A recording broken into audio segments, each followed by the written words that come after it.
2-3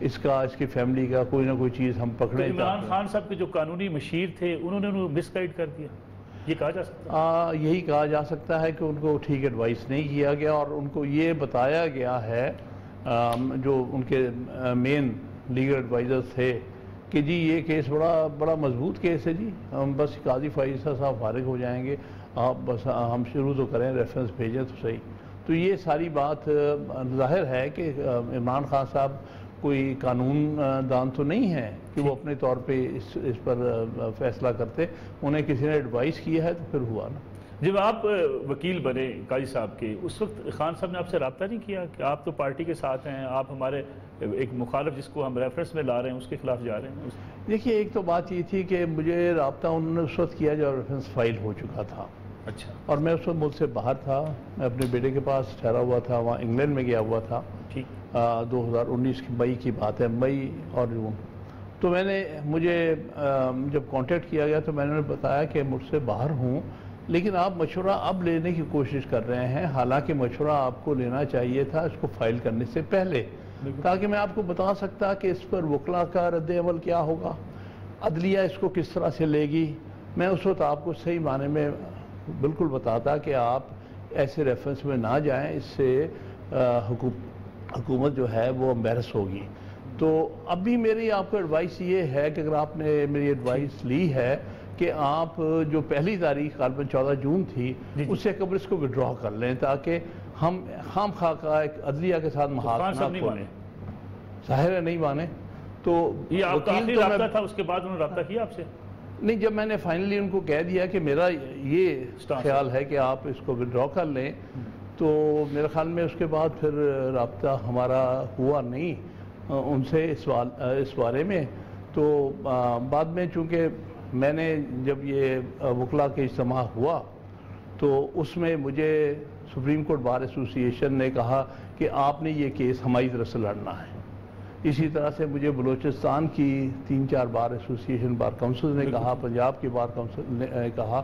تو میں نے کہا ٹھیک ہے، کیونکہ یہ عدلیہ کی آزادی کا معاملہ ہے، اس میں کوئی حکومت والی بات نہیں ہے، کیونکہ یہ ایک بنیادی آئینی اصول کی بات ہے، یہ آئین پر عملداری کی بات ہے. تو خان صاحب ناراض نہ ہو گئے یہ الیکشن، یہ جو فیصلہ آنے کے بعد؟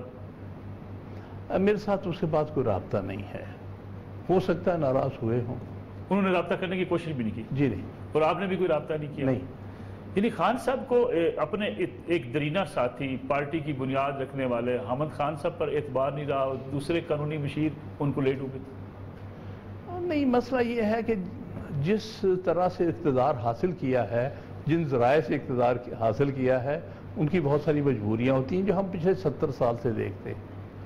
میں تو ویسے بھی پاکستان کی آئینی اور سیاسی تاریخ کا مصنف ہوں، اور میں نے تو یہی دیکھا ہے، کبھی فوج براہ راست اقتدار میں آتی ہے، کبھی کسی کو اپنے سامنے کر کے پیچھے سے فوج اپنا طریقہ ایک ہائیبرڈ حکومت بنا لیتی ہے. تو مجھے دکھ اس بات کا ہے، کیونکہ اس پارٹی کا تو میں بنیادی رکن ہوں، اور اس کے علاوہ اس پارٹی کی آئین کا میں مصنف ہوں. آئین میں نے لکھا ہے، بلکہ اس کو 2 دفعہ ریوائز بھی کیا ہے.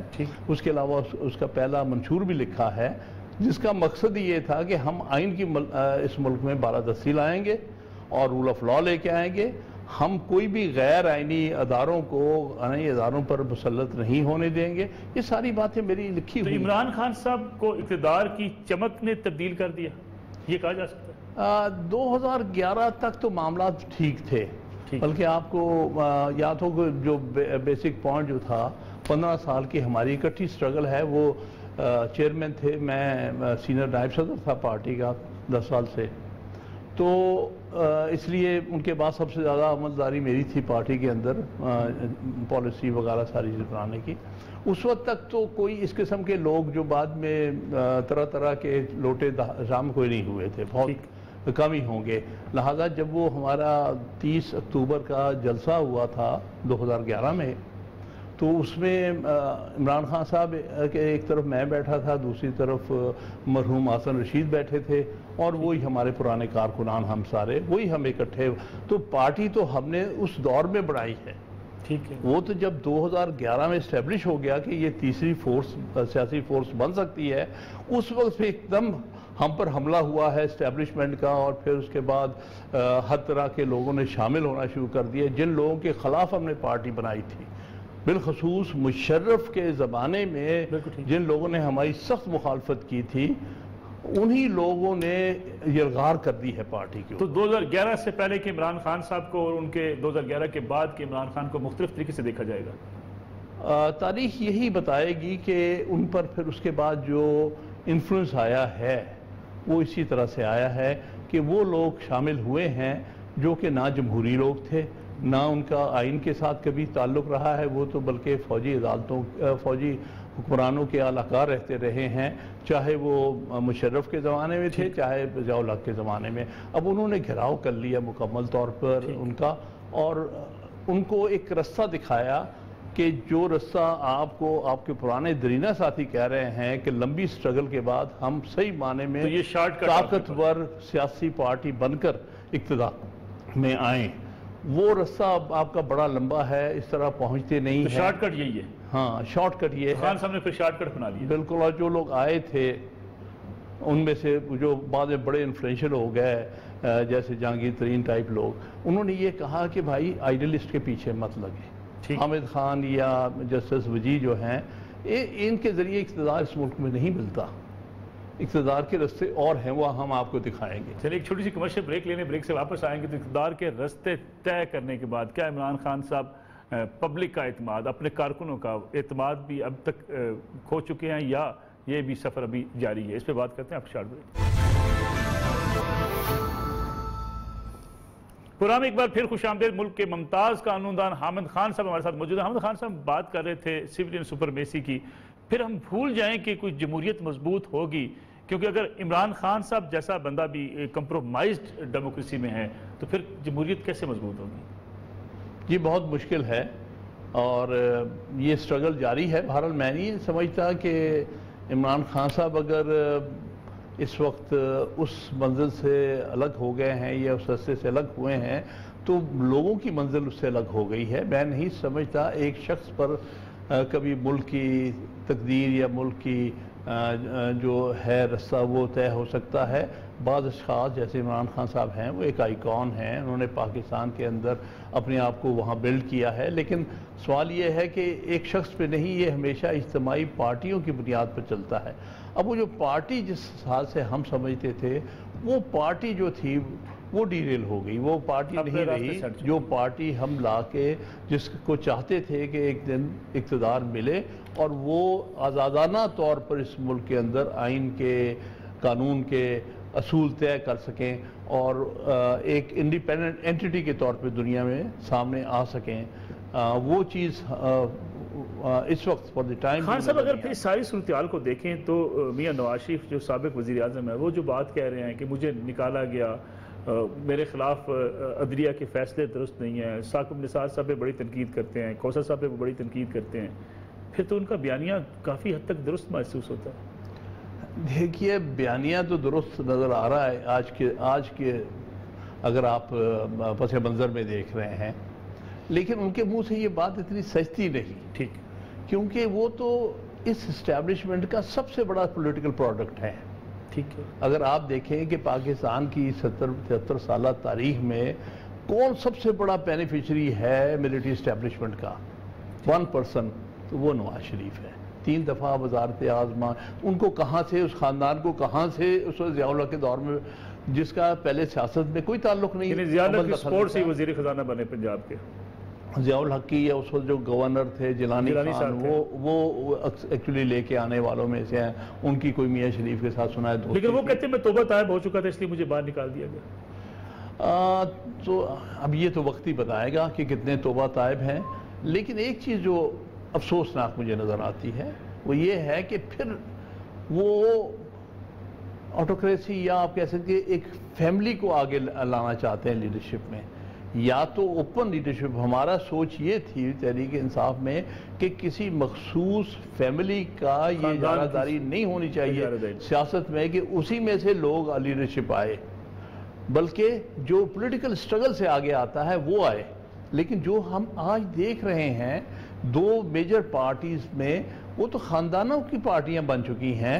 بڑے بڑے سینئر ان کے لوگ جو ہیں وہ بیچارے پیچھے کھڑے ہوتے ہیں اور بلاول صاحب آگے بات کر رہے ہوتے جن کا کوئی تجربہ نہیں ہے سیاست کا کم از کم شروع سے, اور اسی طرح مریم صاحبہ کا بھی کتنا تجربہ ہے, وہ آگے ہوتی ہیں اور پیچھے ان کے ایکس پرائم منسٹر کھڑے ہوتے ہیں, اور جو تجربہ کار لوگ ہیں جن کا واقعی تجربہ ہے وہ پیچھے کھڑے ہوتے ہیں. لیکن ان کے خلاف جو عدالتی فیصلے تھے کھوسہ صاحب کے اور ثاقب نثار صاحب کا کردار, وہ عدالتی تاریخ میں کیسے دیکھا جائے گا؟ میں سمجھتا ہوں کچھ سیاسی تاریخ میں انہیں اچھی نگاہ سے نہیں دیکھا جائے گا, کیونکہ اس میں نظر ہی آتا ہے کہ وہ کسی مخصوص دباؤ کے تحت وہ فیصلے ہوئے ہیں, تو اس لیے وہ ان کو آزاد فیصلوں کی شکل میں نہیں دیکھا جائے گا. کبھی وہ ریویو ہو سکیں گے؟ کبھی ایسا پاکستان میں ہوتا تو اکثر آیا کہ بڑے فیصلے ریویو ہو جاتے ہیں. ہو جاتے ہیں. میاں نواز شریف کا فیصلہ بھی ریویو کی کسی موڑ پہ جا سکتا ہے؟ ہو سکتا ہے. یہ بعض از قیاس نہیں ہے کہ نہیں ہو سکتا, لیکن یہ بات جو ہے کہ کیا وہ ٹوٹلی اسٹیبلشمنٹ سے الگ ہو گئے ہیں, میں اس پر بھی ابھی تک واضح نہیں ہوں. ابھی تک ڈاؤٹس ہیں. یہ ڈاؤٹس کیا بڑے کلیئر بات ہے. جب یہ چیف آف آرمی اسٹاف کی ایکسٹینشن کا آیا, سب سے بڑا ٹیسٹ تو اس وقت ہوا ہے. بالکل ٹھیک. اس وقت جب یہ ٹیسٹ ہوا ہے اس وقت انہوں نے سب نے اکٹھے ہو کے ساری پارٹیز نے ایکسٹینشن پہ ایگری کیا. یعنی آپ کہتے ہیں کہ ساری پارٹیاں کہیں نہ کہیں دروازہ کھٹکھٹاتی ہوئی نظر آتی ہیں. ہاں, آج بھی میرے نزدیک دیکھیں آلٹرنیٹیو رکھے ہوئے ہیں. ایک پارٹی لیڈر جو ہیں وہ ذرا سخت سٹینس رکھتے ہیں اینٹی اسٹیبلشمنٹ, دوسرے ہیں وہ کنسیلیٹری سٹینس رکھتے ہیں کہ بھئی ایسے ہو جائے تب بھی ٹھیک ہے, ویسے ہو جائے. تو یہ چیزیں جو ہیں ہمیں جب یہ ہم دیکھتے ہیں, جب ہم کردار زرداری صاحب کا اور ان کا دیکھتے ہیں تو ہمیں نظر آتا ہے کہ وہ بھی وہی دروازہ کھٹکھٹا رہے ہیں. لیکن حامد خان صاحب پھر ہم اسٹیبلشمنٹ کو مورد الزام کیوں ٹھہراتے ہیں جب ہمارے سیاستدان ہی ہر وقت لائن میں لگے ہوتے ہیں؟ دیکھیے یہ ایک بڑا ہی وشس سائیکل ہے پاکستان کی سیاسی تاریخ کا. یہ خود بھی یہ کام کرتے ہیں اور پھر انہوں نے خود اپنے پروڈکٹس بنا لیے ہیں. دیکھیں نا بہت سارا سیاست 1958 کے بعد تو پولیٹی ڈائریکٹ انٹرونشن ہوئی ہے. اس سے پہلے کا سیاستدان تو انہوں نے ختم کر دیا تھا ایبڈو لگا کے سب کچھ. پھر اس کے بعد کچھ سیاستدان جو ہے ایوب خان کے زمانے میں بنایا گیا, لیکن مینلی جو آج کی تاریخ میں جو سیاستدان ہمیں نظر آتا ہے وہ تو ضیاء الحق کے زمانے کا پروڈکٹ ہے. لیکن عمران خان صاحب تو اکثر یہ دعویٰ کرتے تھے کہ مسلم لیگ نواز ہو, پیپلز پارٹی ہو, یہ اسٹیبلشمنٹ کی مدد سے یہ طاقتور بنے, اقتدار میں آئے, لیکن میری واحد پارٹی ہے جو میں نے خود بنائی اور میں اپنے عوام کے ووٹوں سے اقتدار میں آیا. میں یہاں تک کہوں گا جو پہلا حصہ ان کی بیان کا بالکل درست ہے کہ یہ انہوں نے اپنے طور پہ بنائی پارٹی. یہ کوئی ان کو اسٹیبلشمنٹ نے نہیں بتایا, کم از کم میں تو اس میں تھرو آؤٹ شامل ہوں 25 اپریل 1996 سے. تو ہماری پارٹی جو ہے اس کو پہلے اسٹیبلشمنٹ اچھی نگاہ سے نہیں دیکھتی تھی, بلکہ ہمارے خلاف ہی ریگنگ بھی ہوئی ہے 2013 میں. یہ تو بعد میں آ کے یہ معاملات آپس میں طے ہوئے. تو اس لیے جو آخری حصہ ہے بیان کا اس کے اوپر میرے بہرحال کچھ تحفظات ہیں. تو اس لحاظ سے پھر ہم ابھی بھول جائیں کچھ عرصہ تھوڑا سا کچھ کہہ نہیں سکتے. سیاست ایسی چیز ہے جس میں چیزیں تبدیل چیزیں دن بدن بدل بھی جاتی ہیں, ہو بھی جاتی ہیں اگر ہمارے سیاستدان اس بات کو سمجھیں, لیکن بعض اوقات نہیں سمجھتے. یہ افسوس کی بات ہے. ایک چھوٹی سی کمرشل بریک لے لیں, جب واپس آئیں گے تو اس پہ بات کریں گے کہ عمران خان صاحب اگر واقعی سپورٹ حاصل ہے اور ہم جب کہتے ہیں کہ سب لوگ ایک پیج پر ہیں تو پھر عوام کے مسائل یا حکومت کی کارکردگی اس کو بہتر کرنے میں کیا رکاوٹ ہے.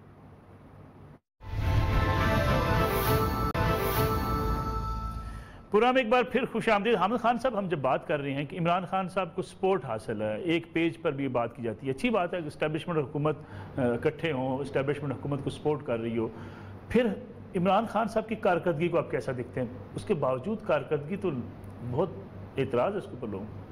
جی ہاں, بڑے اعتراضات ہیں, خاص طور پہ مہنگائی, خاص طور پہ بے روزگاری کے یہ معاملات حل نہیں ہو سکے. اس میں بات یہ ہے کہ ایک شخص کے زور پر تو نہیں حکومتیں چلتی, وہ پوری ٹیم ہوتی ہے. ہاں صاحب خود بھی کہتے ہیں میں کپتان ہوں تو میرے ساتھ ٹیم ہونی ہے. ٹیم انہوں نے بالکل کسی کام کی نہیں اکٹھی کی. وہ ٹیم ہے جو کسی زمانے میں شوکت عزیز کی ٹیم ہوتی تھی, جو اس سے پہلے اس قسم کے اور وزرائے اعظم کی مشرف صاحب کے ساتھی تھے, میاں نواز شریف کے ساتھی تھے, پیپلز پارٹی کے ساتھی تھے.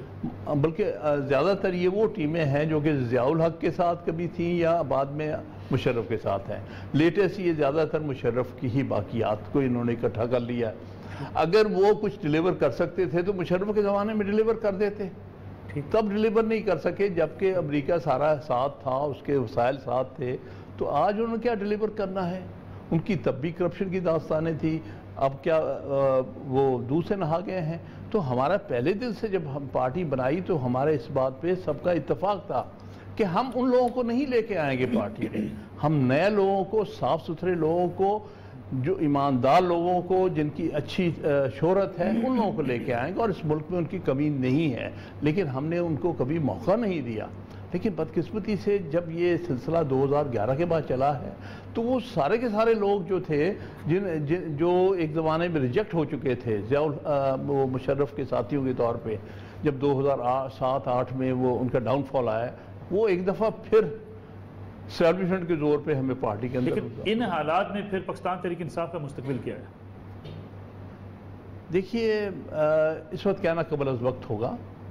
میرا خیال ہے کہ اب بھی اگر اس چیز کو بارے میں سوچا جائے, عمران خان صاحب بھی سوچیں اور پھر سے دیکھیں کہ کہاں ہم ڈی ریل ہوئے ہیں, تو میرے خیال میں ابھی بھی پارٹی بہرحال ایک لوگ تو موجود ہیں جو ہمارا جنون ورکر ہے پارٹی کا, وہ تو نہیں چھوڑ کے گیا پارٹی کو. لیکن جتنا آپ خان صاحب کو جانتے ہیں, آپ سمجھتے ہیں کہ خان صاحب کبھی سوچنے پہ مجبور ہوں گے غلطی کہاں پہ؟ میں کچھ کہہ نہیں سکتا, کیونکہ پتہ نہیں اقتدار میں بہت ساری مجبوریاں ہو جاتی ہیں. پتہ نہیں کہاں کہاں سے لوگ ان کے ارد گرد اکٹھے کر دیے جاتے ہیں.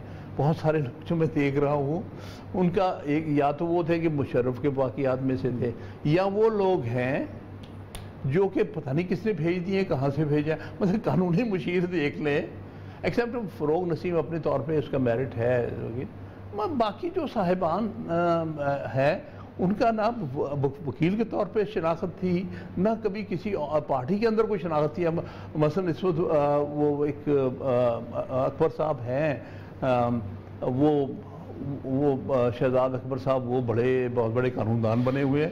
میں نے تو اپنی میں اس کو کبھی کوئی نامور وکیل طور کے دیکھا, بلکہ وہ ایز اے وکیل دیکھا بھی نہیں, اور ایز اے پارٹی میں بھی کبھی نہیں اس کو دیکھا گیا.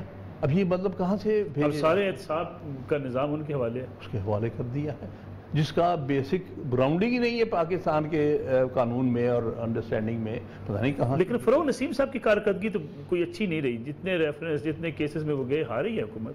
ہاں, مطلب وہ ان کا جو ڈائریکشن تھی انہوں نے وہ ٹھیک نہیں رہی. میں یہ سمجھتا تھا کہ حکومت کے فیصلے غلط تھے, آپ سمجھتی ہیں؟ جی, حکومت کے فیصلے غلط تھے جن کو وہ ڈیفینڈ نہیں کر سکے. ہاں, میرے خیال میں یہ فیصلے کہیں اور ہوتے رہے, حکومت کو کہے گیا کہ یہ کرو, تو اس کے نتیجے میں پھر شرمندگی اٹھانی پڑتی. آپ سمجھتے ہیں قاضی فائز عیسیٰ صاحب کے کیس میں بھی عمران خان صاحب کو شرمندگی ہوئی ہے؟ ظاہر ہے ساری حکومت کو ہوئی, صدر کو ہوئی بالخصوص, کیونکہ صدر نے وہ بھیجا, اور یہ ہمارا آرگیومنٹ اس میں ایکسیپٹ ہوا ہے کہ صدر کو اپنا مائنڈ اپلائی کرنا چاہیے تھا. اس نے یہ کہنا کافی نہیں ہے مجھے پرائم منسٹر نے ایڈوائز کر دیا میں باہر بھیجا ہوں. یہ تمہارا ایک آئینی فرض ہے کہ دیکھو بھئی مٹیریل ہے نہیں ہے, کوئی کم از کم بنیادی انکوائری کراؤ کہ ہاں اس کے کیا فیٹ ہوگا. آپ تو ایک ربر سٹیمپ کی طرح آپ نے بھیج دیا, تو نتیجہ پھر یہی ہونا تھا نا. جہانگیر خان ترین صاحب بڑے کلوز ساتھی عمران خان صاحب کے, حکومت بنانے میں ان کا بڑا کردار, ان کے ساتھ جو کچھ ہو رہا ہے ٹھیک ہو رہا ہے؟ ان کے ساتھ اس سے کہیں زیادہ ہونا چاہیے تھا. ون مین ہے جس نے ساری پارٹی کو برباد کر کے رکھ دیا. اچھا, وہ کیسے؟ اس نے وہ پارٹی وہی بنا دی جو کہ پارٹیاں اور تھیں.